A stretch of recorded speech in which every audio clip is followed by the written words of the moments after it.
The reason I call myself a feminist over using any other term, even though I believe in equality and not gender superiority, the reason I use that word, I guess, is because it's kind of a marker to other people. And I'll be the first one to admit, it's nice belonging to a group. It's nice being able to talk with people who share a lot of your same views, have conversations, whatnot. The other reason is because even though I think individual rights come before that of your gender, I think feminism is fascinating. All aspects of it. I mean, from radical to rational. And I like learning about women's history from the point of a woman.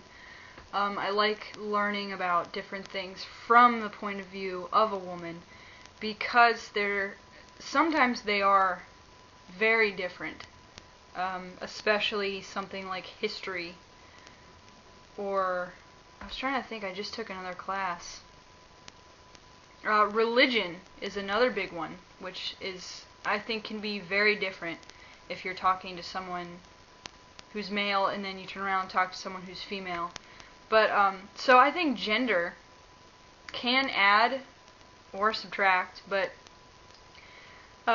it can shape facts. And I think that's interesting. I almost forgot to do this. I was all ready to publish my video, and I forgot that I wanted to give some reading assignments. It's gonna be so much fun. Okay, the first book is called Schoolgirls, Young Women, Self-Esteem, and the Confidence Gap. Da-da-da-da. And it's by Peggy Orenstein. Yes. This book is good because it gives you a really simplistic view of kind of where the female population in our culture, Western culture, kind of like where it starts from. Because I feel like a lot of female issues are pretty complex. This simplifies it a lot. The author, it's written kind of in the style of an anthropological case study, which is awesome for me because I'm an anthropology major. So she goes to all these different schools and she interviews 8th graders about dieting, boys, sex, a lot of different things. And it really simplifies it. It just kind of like breaks it down into kind of like where our problems stem from. So that's a really interesting read. The other one is a magazine. It's called Bitch Magazine, and I think it's only put out like every 4 months or something. But alright, this one's good and bad. It has a lot of good stuff in it. For example, there's so many writers that contribute to the magazine that you'll probably never read 2 articles by the same person, so it's pretty diverse, and you'll get a lot of viewpoints, which is the good and the bad part, because some of them are not, they're really I don't know, they're really man-hating, which bothers me a lot. But I mean, if nothing else, it's good for a game of Name That Logical Fallacy. So, I mean, it's like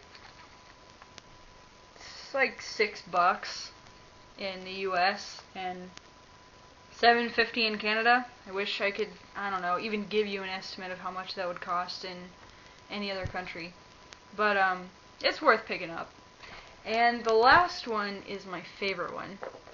It's called Female Chauvinist Pigs, Women and the Rise of Raunch Culture by Ariel Levy.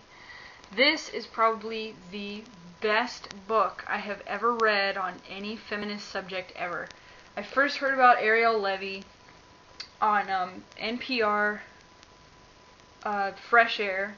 So probably the interview's still up there. I don't know though. But I used to be a pizza delivery driver, so I'd listen to Fresh Air like every day. And this book, like, I feel a lot of radical feminists place all the blame on men. This book brings it back to women. Because when you really get down into the nitty-gritty of it, I think women are a lot to blame for chauvinism, which is pretty ironic. I don't know, it's almost like a conundrum. But I'm going to hold this up again, because I expect all of you to at least get it from the library. It's a quick read, it's funny, it's interesting, and she really talks more about why women accept things like Girls Gone Wild and Hooters, and why do they hate each other for, minute little things. Awesome, awesome book. It's probably like $5 on Amazon. So just spend the $5. Trust me, it will not be a waste of your time. Alright, well, I'm trying to keep this as short as I possibly can, and I know I've already gone over 8 or 9 minutes, but feel free to comment, ask questions, anything. I just got this webcam, so it's kind of hard to just like pretend I'm talking to somebody, and it would be a lot easier if I had somebody in front of me, but I'll try and deal with it. So, yeah, comment like crazy, video response, anything, any feedback at all, because I think this is really something that needs to be talked about, that doesn't get talked about as much as it should. And I think people are afraid to talk about it, which is all the more reason that I want to talk about it. So, yeah, I hope to hear from anybody who's interested.